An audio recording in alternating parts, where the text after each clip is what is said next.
તુવરની દાળ બનાવવાના છે. તો તુવરની દાળ બાફી લીધી છે. હવે એને છે ને ગ્રાઇન્ડર ફેરવી દેવાનું છે.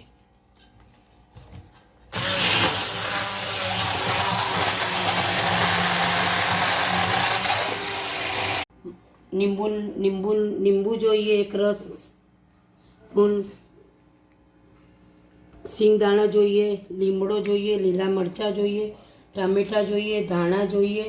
એ બધી અંદર હવે આપણે નાખીશું, દાળમાં નાખીશું. હળદર નાખી, પછી અથાણાનો મસાલો નાખ્યો સહેજ, બરાબર. હવે ટામેટાં નાખી દેવાના છે. હવે લીંબુનું રસ છે એ નાખી દેવાનું છે. લીલા મરચાં લીમડો નાખી દેવાનો છે. પછી સહેજ સિંગદાણા નાખી દેવાના છે. પછી આપણે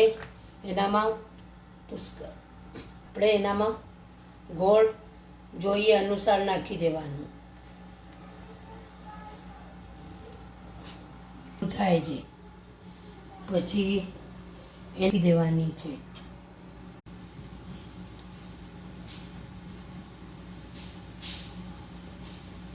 હિંગ નાખવાની છે.